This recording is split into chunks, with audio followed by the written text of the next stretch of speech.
1日で大須の古着屋さんを何店舗紹介できるかという企画で、ここまで26店舗紹介してきました。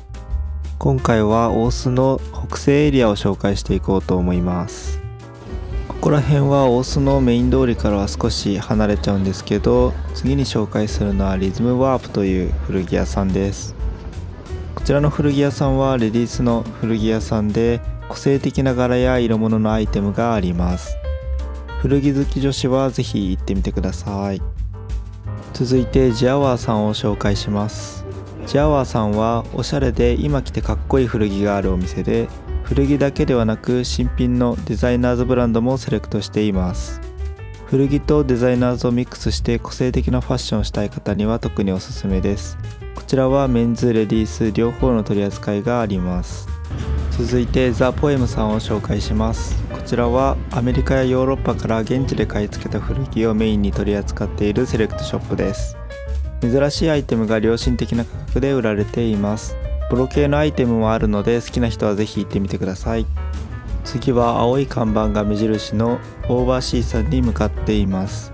こちらは90年代のストリート古着やデザイナーズ古着の取り扱いがあり、ストリートスタイルが好きな人におすすめです。次はサンレモさんに向かっています。こちらは建物の2階にある隠れ家的な古着屋さんで、なんと半永久的に2着買ったら1着無料のイベントをやっていたりとか、ちょっと面白いセールをやっている印象です。次はハニーボップさんを紹介します。こちらはレディースのヴィンテージショップで、40から60年代の服やアクセサリー、アンティーク雑貨が取り扱われています。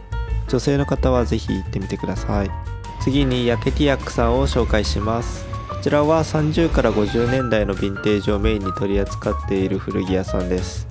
アメカジの店内にはデニムからテーラードまで幅広く取り扱っていて楽しいですが、何より店員さんが優しくて居心地の良いお店です。ここまで30店舗以上紹介してきて少し疲れてきましたが、まだまだ折り返しなのでどんどん紹介していきます。続いてコバートさんを紹介します。こちらはレディースの古着屋さんで、1階はランジェリー、2階は個性ある古着たちがあります。裏路地にある隠れ家的な雰囲気とネオンサインがいい感じです。続いてネオンレザーガーメントさんを紹介します。こちらは行ったことはないのですが、ヴィンテージのレザーアイテムがメインで取り扱われているみたいです。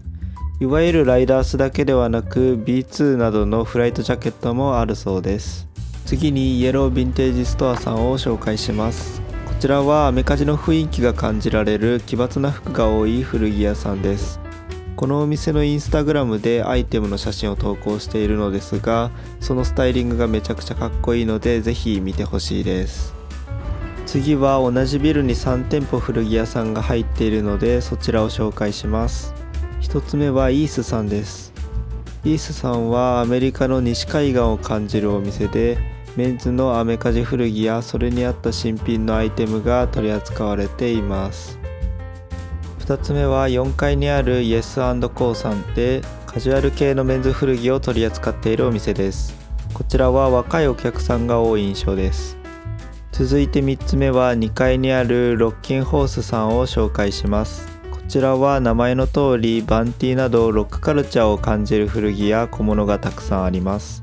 次にスピーチさんを紹介します。こちらは地下に広がる古着屋さんで、特に地下の服が個性的なものが多くて気に入っています。メンズレディース両方の取り扱いがあります。次は同じビルに3店舗古着屋さんが入っているのでそちらを紹介します。1つ目はラバーズさんです。ビルの5階にある古着屋さんで、アメリカ、ヨーロッパのヴィンテージアイテムを取り扱っています。続いてクーペさんを紹介します。こちらはビルの3階にある古着屋さんで、ユーロヴィンテージをメインに取り扱っています。ヴィンテージ好きに愛されている名店ですが、日常的に着やすいレギュラーも取り扱っています。次にパレさんを紹介します。こちらはビルの2階にある2023年にオープンした古着屋さんで、レディースのヴィンテージアイテムを取り扱っています。フランスをメインにヨーロッパ各国で買い付けを行っています。ということでパート3では17店舗紹介しました。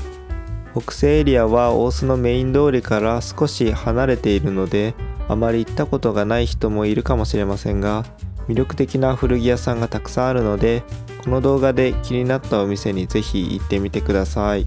次回以降も古着屋さんをまだまだ紹介していくので、ぜひ見てください。それではまた。じゃあね。